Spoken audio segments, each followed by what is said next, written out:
En este video lo que quiero tratar de compartirles es, bueno, cómo se dio la entrevista, pero antes que ustedes entiendan un poquito de mi estado mental, ¿no? Mi estado anímico, espiritual. Obviamente que yo entendía con claridad que yo me había escapado de España, había roto la cadena de mando de la iglesia, ¿no? Me había saltado al hermano Tobías, había salido de su protección con la intención de pedir audiencia con Samuel, ¿no? Obviamente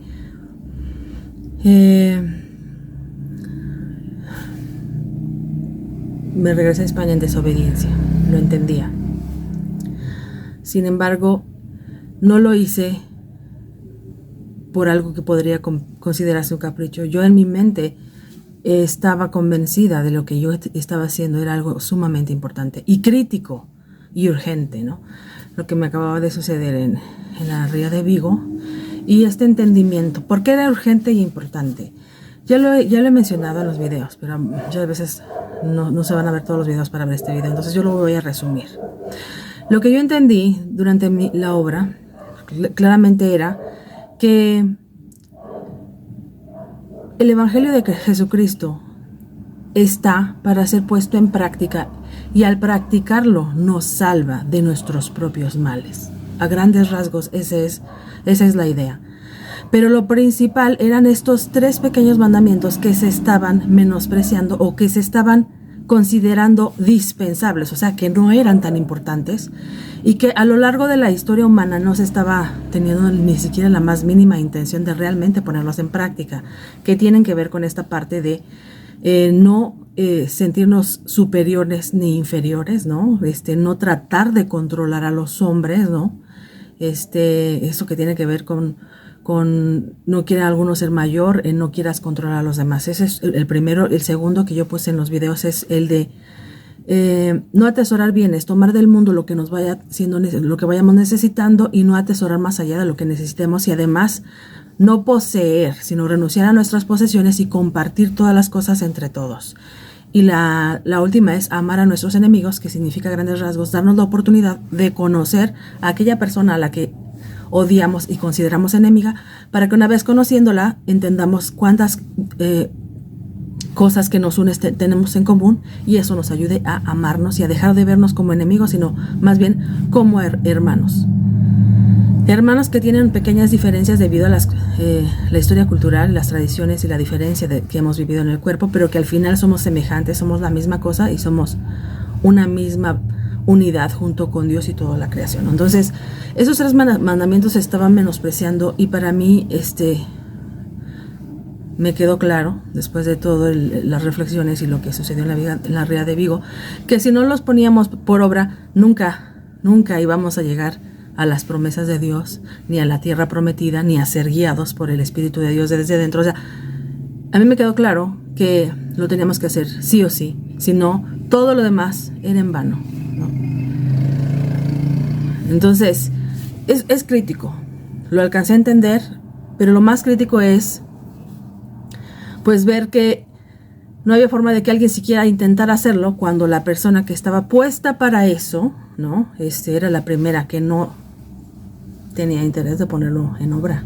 O sea, cuando el mismo Samuel, siendo que esa era la razón de ser de su vida, era la razón de ser de su llamamiento, de su elección y de todo su razón de vida, en teoría, él está ahí para que ese mensaje de Jesús sea predicado y sea practicado, para preparar a la iglesia para que Jesús venga a habitar en ella y la posea, la haga su esposa y la guíe desde dentro del corazón. Pero si el mismo apóstol era el primero en no cumplir estos pequeños mandamientos que se ven tan indispensables, era imposible llegar. Para mí era tan factible, tan real como este ejemplo que les voy a poner como una parábola, como una metáfora de la hora de realizar un pastel, ¿no? Algo tan sencillo como eso. Si nosotros queremos hacer un pastel, nos dan la receta: harina, huevo, aceite, azúcar, para la pastita de adentro, no al menos. Nos dan la receta y nos dan las instrucciones de cómo hacerlo. Si a nosotros se nos ocurre quitarle 3 ingredientes. Pongámosle el huevo, la harina y el azúcar.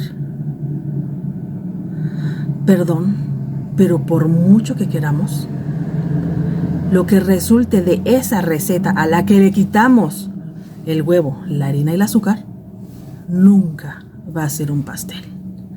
Y yo les invito a que lo intenten. Hagan un pastel sin huevo, sin harina y sin azúcar. No va a ser un pastel. No va a ser un pastel. Exactamente, es un ejemplo quizás simplista y torpe, pero es la realidad. No podemos pretender recibir las promesas, llegar al reino de los cielos. No podemos pretender que Jesucristo despose a su iglesia si quitamos esas cosas tan indispensables. Y esto lo estoy diciendo en términos religiosos, pero vámonos a los términos socioeconómicos. Vamos a plantarnos en la tierra y a pensar, ¿por qué Jesús pidió eso? Yo les puse en los videos anteriores que los mismos ateos, los mismos sociólogos, los mismos filósofos saben que si nosotros pusiéramos por obra ese mandamiento, ese mensaje, ese evangelio que Jesucristo, no digo nadie más que Jesucristo, no digo ni el apóstol Pedro ni el apóstol Pablo, no, Jesús, si lo pusiéramos por obra, el mundo no estaría como está. El mundo no estaría como está. Si compartiéramos todos nuestros bienes, no habría pobreza. Todas las cosas serían de todos y cada quien tomaría del mundo lo que necesitara para vivir. Si todos supiéramos que somos semejantes y que no hay entre los hombres uno mayor a otro, no tendríamos por qué ser tan sumisos y sujetarnos a la voluntad de hombres perversos. Y tampoco los hombres, si realmente creyeran que todos somos semejantes, tampoco tendrían ese afán de querer controlar la vida de las personas, ¿no? Manejarlos como peones en una tabla de ajedrez. No tendríamos por qué tener guerras y esos enemigos y esos odios tan arraigados y tan destructores como lo estamos haciendo ahora. Entonces, sin embargo, por eso era urgente y por eso era importante. Por eso es urgente, por eso es importante, porque para mí no hay nada más importante que lo que ha sido toda la ilusión de los seres humanos durante toda la vida, ¿no? Que luchar porque por fin se cumpla ese propósito de Dios. Y si no estamos dispuestos, toda la religión no tiene razón de ser. Tu llamamiento apostólico no tiene sentido si no tienes ganas de realmente poner por obra lo que tienes que poner por obra. No le estés haciendo al cuento, ¿no? O sea, si de verdad no tenemos la intención de llegar a ese punto, ¿para qué le hacemos al cuento? Nada más para aprovechar lo bueno de la religión, en especial aquellos líderes, ¿no?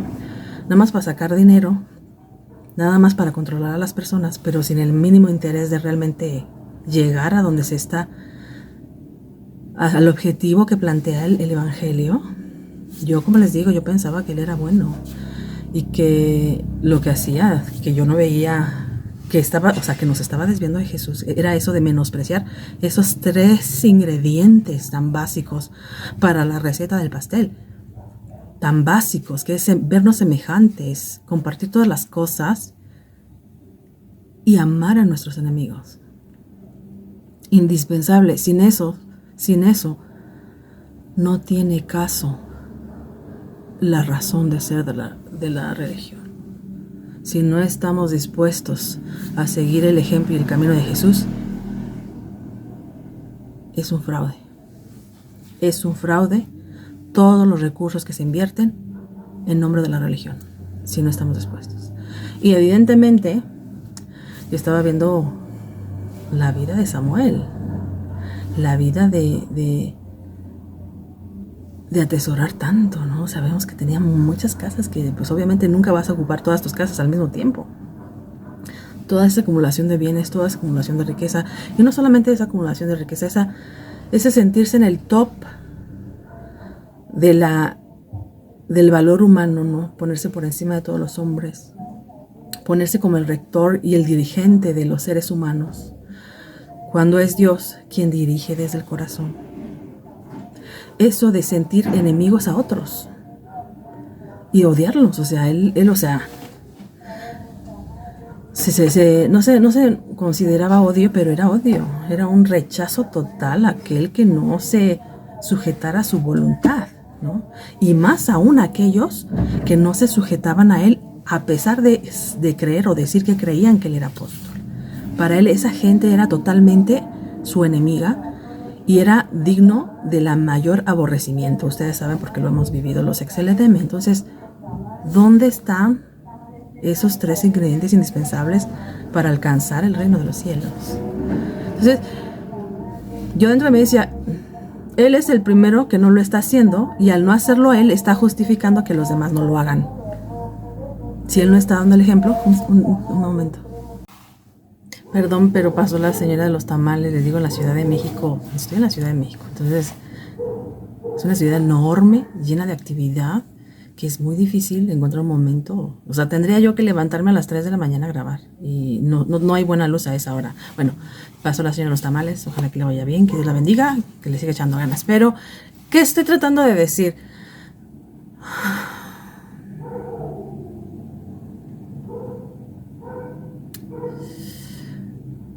Había entendido que cuando Jesús viniera nos iba a quitar todas las religiones, porque no tiene caso la religión si no está cumpliendo con su funcionamiento principal, que es alcanzar a ese nivel de conciencia que nos llevan el cumplimiento de estos 3 mandamientos indispensables, ¿no? Si no están cumpliendo con eso y si no es ninguna intención, si al contrario sirven para todo lo contrario, porque por la religión, justamente por la religión, una persona como él se creía superior a todos los demás por causa de la religión. O sea que en lugar de que la religión sirviera para ayudarnos a vernos como semejantes, les estaba dando la razón de lograr acumular riquezas y acumular poder, ¿no? La religión. Y no lo digo solamente por la luz del mundo, es un hecho humano internacional, ¿no? Si te están sirviendo para todo lo contrario de su razón de ser, las religiones sean hechas humo, sean destruidas y no tengan ninguna validez más delante de los ojos de Dios, no la tienen más. Entonces, Jesús va a venir a abolir las religiones, así como abolió la ley en la época que vino la primera vez, porque Él no quiere la religión por tener religión, porque ese no es el propósito de Dios. Dios no necesita nada de nosotros, Dios necesita que estemos en paz, para Él también estar en paz, ¿no? Y si eso no nos ayuda, quítala, lo que sigue. Sabe Él desechar lo malo y quedarse con lo bueno, ¿no? Entonces por eso dije, cuando Él venga, va a quitar eso. Y no solo eso, sino las autoridades humanas también, porque es el mismo caso, pero en el tema laico. En lugar de servir para beneficio de la humanidad, están sirviendo para el beneficio de unos pocos, y esos pocos cada vez van acumulando más poder, y cuando el hombre acaba acumulando un poder que no le deja, no tiene límite su poder, se convierte en una bestia. Le pasó a Nabucodonosor, es una alegoría de estos tiempos. Cuando le das poder irrestricto a alguien, termina convirtiéndose en una bestia, ¿no? Ya no tiene conciencia, no tiene ninguna empatía por sus semejantes, es incapaz de sentirse una sola cosa con alguien, es incapaz de experimentar el dolor que el otro tiene, pierde totalmente la humanidad y se convierte ni siquiera en un animal, porque un animal se guía por el instinto para su supervivencia, pero una bestia usa la inteligencia humana para volverse peor que un animal, porque ya no mata para comer, mata porque le gusta sentir el poder y el control de la vida de los demás, le gusta sentirse un dios, se convierte en el peor demonio. Entonces, si le das poder a un hombre, si lo haces sentir que es más valioso que los demás, va a terminar siendo una bestia. Pero obviamente Dios tiene sus planes, ¿no? Después de que te conviertes en bestia, Él te humilla en lo último para que recuerdes que no hay un hombre mayor a otro. Porque si el mayor fue el menor, ¿quién tiene la vergüenza de decir yo soy mayor? ¿Quién? ¿No? Entonces, Obviamente, ¿cómo le voy a decir esto, no? Pero yo no pensaba que él era malo. Yo pensaba que él solamente era demasiado permisivo con la iglesia y que dejaba que la iglesia lo consintiera, le diera cosas, regalos, ¿no? Yo todavía no se me caía el velo de esa, ¿cómo se dice? Ensoñación, esa idealización que hacemos con él, porque los atributos de Jesús se los ponemos a él por automático, por dogma y por default. Yo lo pensaba como Jesús y pensaba que simplemente no se estaba dando cuenta y que por eso había que recordarle que regresara a su primer amor. Era todo, recordarle que regresara a su primer amor, cuando en realidad no tenemos testimonio de que él haya tenido alguna vez un primer amor de ese tipo. Del hermano Aarón podemos decir que él dejó todo por irse a predicar, pero del hermano Samuel no podemos testificar que él haya demostrado alguna vez sido capaz de dejar todo por cumplir esos 3 pequeños mandamientos. No lo tengo. Si ustedes tienen ese testimonio de que él haya dejado riquezas, que haya renunciado a su vida de lujos, de privilegios, o que haya él evitado controlar a otros, porque sabemos que los hijos de los apóstoles siempre tienen poder, aunque no estén en la obra, tienen poder, porque por el simple hecho de ser hijos del apóstol, las personas se sujetan a su voluntad, que no solamente es culpa de ellos que ejercen poder, sino también es culpa del que se somete y entrega y dona su poder. Pero bueno, entonces, obvio que eso era crítico. Yo sabía que me podrían expulsar de la obra, de castigo. Yo esperaba un castigo, pero también esperaba que me recibiera. ¿Por qué? Porque yo creía que él me amaba. Imagínense, yo salí el 3 de octubre de la casa pastoral en España y llegué hasta Guadalajara el 8 de octubre. ¿Cuántos días perdí por Europa sin que nadie supiera dónde estaba? 5 días casi, ¿no? Más o menos. Ahí tengo los boletos, se los he estado enseñando, ¿no? Cuando tomé mi vuelo el 5 de octubre, cuando llegué a Guadalajara el 8 de octubre, pasé un día todavía en Elvas, entonces significa que yo salí de España el 3 de octubre. Fueron 5 días perdida. Por favor, quiero que ustedes se pongan a pensar en esto. A nosotros como obreras nos dicen que somos... La iglesia dice, todos nos dicen que el apóstol ama a la iglesia profundamente, no es lo que se nos dice, que ama profundamente con todo su corazón, que la iglesia es su mayor amor del apóstol, ¿no? Pues a nosotras las obreras éramos todavía como joyas para él, éramos de gran valor para él, eso era lo que se nos enseñaba. Entonces yo esperaba que por el hecho de haberme perdido, yo esperaba que él se hubiera enterado, porque el hermano Tobías era un pastor. Y cuando pasa algo de ese tipo de gravedad, ¿no? Se me perdió una obrera en Europa, o sea, es obligatorio, al menos en las empresas normales, que una cosa así de grave, tú la reportes a tu superior, y el superior del hermano Tobías como pastor de la iglesia era el apóstol, no había más arriba que el apóstol. Entonces, era obligación del hermano Tobías informar al apóstol que una de sus obreras estaba perdida. Entonces, por eso, con todo y el enojo y ¿por qué nos haces esto, no? ¿Por qué te hemos estado buscando, no? O sea, por toda Europa 5, yo sabía que me iban a regañar, perdón por el ruido. Sabía que me iban a regañar, sabía que me merecía todo eso, pero yo estaba dispuesta a que me castigaran como fuera necesario, pero yo tenía que ir a decir esto, ¿no? Y como les digo, con toda la buena intención de no hacerlo abiertamente, sino decirle por lo oculto, me pasó esto y yo siento que es de parte de Dios, y este conocimiento me hace pedirle que más allá que todos los recursos que se inventen en televisión, que más allá que todas las ciudades que se construyen en varias ciudades, que todo eso que él estaba, más allá que todo eso, que toda esa ostentación y toda esa, lo importante era que la gente viera que él predicaba con el ejemplo estas cosas y no lo estaba haciendo. Entonces, si no lo hacía, nos estaba llevando por otro camino, y el apartarte del camino marcado hacia otro, eso es apostatar, ¿no? Así de grave. El apóstol está apostatando, le está corriendo el peligro de cumplir la profecía donde dice que iba a venir el apóstata. Él está corriendo ese peligro. Hay que avisarle, ¿no? Hay que decirle, hay que levantarla. Cueste lo que cueste, me castiguen como me castiguen. Entonces, obviamente, como sea, como Él me ama, le va a dar gusto saber que estoy bien. Y no solamente que estoy bien, que Dios me trajo con bien. Les estoy dando el testimonio de todo lo que pasó en esos días, para que ustedes vean qué bendición tan hermosa. O sea, tú no puedes pensar que Dios no está contigo cuando esas cosas te pasan. Porque si Dios no hubiera permitido y no fuera parte de su plan, de su voluntad, que yo regresara a decirle esto a Samuel, en primer lugar es ilógico. No le iba a decir nada malo, no iba a hacer nada malo, iba a hacer algo de provecho. Como Jonás, ¿se acuerdan? Que Jonás no quería ir a ayudarle a redarguir al pueblo de Nínive. No quería, ¿no?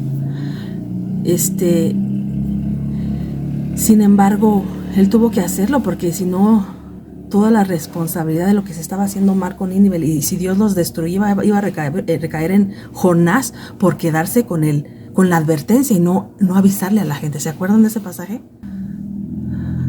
Si yo no decía lo que yo había alcanzado a entender, yo sentía que era mi responsabilidad todo lo que estuviera haciendo mal. Y yo les voy a decir una cosa.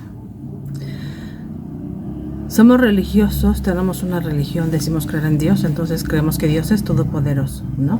Entonces, también el hecho de asumirte un apóstol, ¿no? O el encargado de esparcir el ejemplo, también te hace responsable de lo que no haces. O sea, ser apóstol no es solo el privilegio, es también la responsabilidad. Entonces, si el mundo no ha encontrado un ejemplo que les enseñe a no atesorar, a vivir solo tomando del mundo lo necesario, a amar a los enemigos, a compartir, a no acumular y a compartir todo lo que se posee. Si no hay alguien que dé ese ejemplo, pues la responsabilidad recae en la persona que en teoría debía haber dado ese ejemplo, ¿no? Entonces, Samuel también estaba en peligro delante de Dios de no estar cumpliendo con su trabajo, con su llamamiento, con su elección, de no estar dando ese ejemplo, y peor aún, de que todo lo que se hace en el mundo, porque no se ha dado ese ejemplo, recae sobre su responsabilidad. Así como para mí era mi responsabilidad el hecho de no decir lo que yo entendía, yo lo tomaba como mi responsabilidad quedarme con el mensaje o con la advertencia, así como Jonás en su momento. Si no les decía a Nínive, la sangre de los de Nínive iba a estar sobre su cabeza y en sus manos. Así, esa es la responsabilidad que debe tener un apóstol para su responsabilidad de su llamamiento y de su obligación de dar ejemplo, ¿no? Entonces, si no se cumple con el ejemplo de Jesús, es responsabilidad de Él, ¿no? Que la gente haya acumulado tantas riquezas, que no haya aprendido a compartir todas las cosas, que crea que esos mandamientuchos no son necesarios, ¿no? No es, lo dijo de adorno, estaba bromeando cuando lo dijo. Eso es lo que das a entender cuando enseñas con la práctica, que en realidad no son tan importantes esos mandamientuchos ahí, ¿no? Esos son indispensables, no son indispensables, o sea, los puedes hacer a un lado y de todos modos vas a llegar. Eso es lo que estaba diciendo él. Y peor aún, porque él no solo decía eso, sino que en la práctica era, no importa que seas malo ya, nada más con que me obedezcas a mí, ya con eso. Imagínense el tamaño del desvío, el tamaño de la distracción del objetivo, la desviación del objetivo y del camino original de Dios. Entonces eso es súper básico y súper importante. Entonces yo les decía, es poco lógico que no hubiera sido Dios el que me hubiera inspirado a hacer esto, porque por un lado me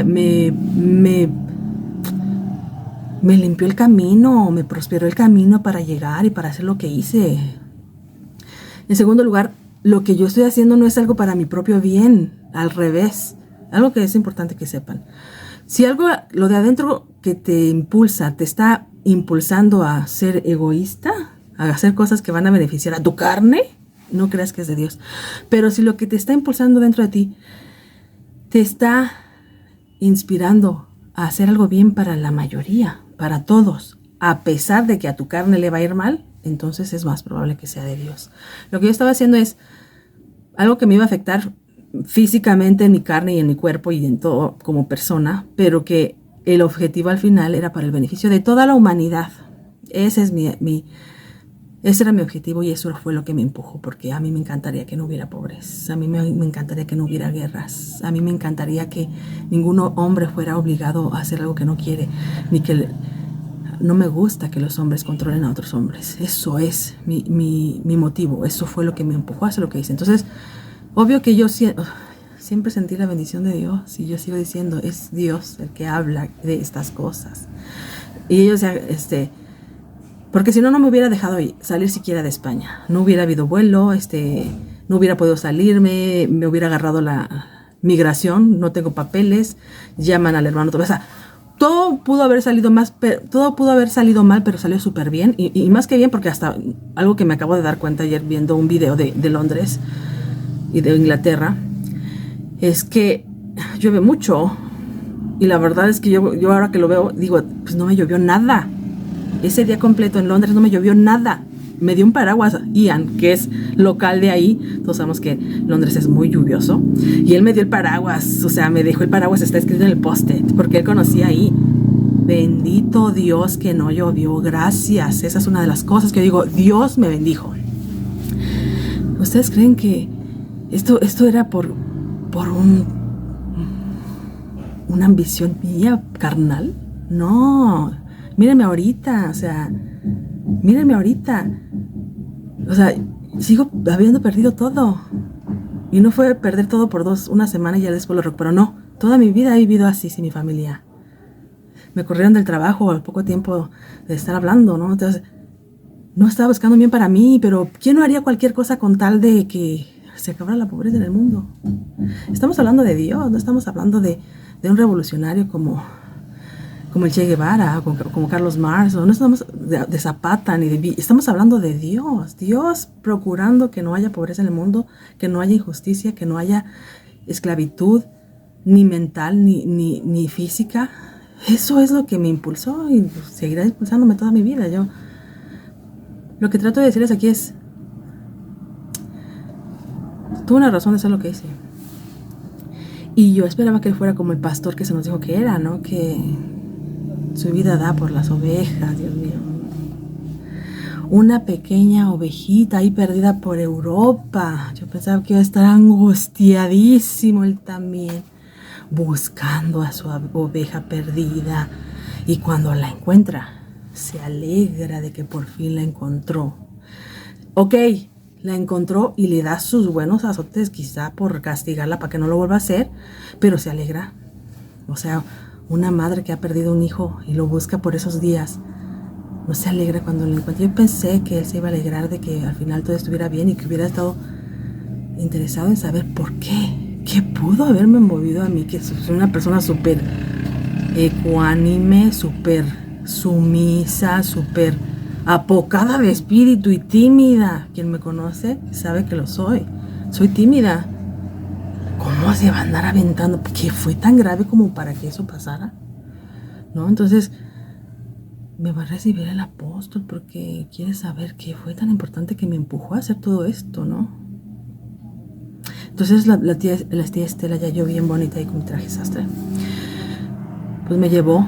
Yo les voy a decir, estaba muy preocupada de que, ¿cómo decirle? Estaba muy preocupada, mi cabeza estaba, o sea, yo estoy pidiéndole a Dios y tan es así que no me acuerdo dónde me llevaron, Yo solamente recuerdo que me llevaron a un lugar y no me acuerdo si fue el huerto, si fue el sótano del templo, no me acuerdo. Pero me sentaron ahí y ya cuando va a entrar, pues obviamente no entró el apóstol. No entró el apóstol, estaba muy ocupado para recibirme. No era fiesta, pudo haber sido 9, 10 de octubre, ¿no? Después que llegué. Pues sabemos que en septiembre 15 se hace la fiesta de la Hermana Eva en Guadalajara. No sé, pero él estaba muy ocupado y eso que ya era octubre, ¿no? Tampoco era una fiesta, no había por ahí algo que se supiera que hubiera una Santa Cena en alguna otra ciudad, no, pero estaba muy ocupado. Y obviamente no quiso recibirme, ¿no? Mandó al hermano Benjamín González y fue él quien se sentó ahí y yo le dije, hermano, con todo respeto, pero yo no le puedo decir a usted lo que yo le tenía que decir al apóstol.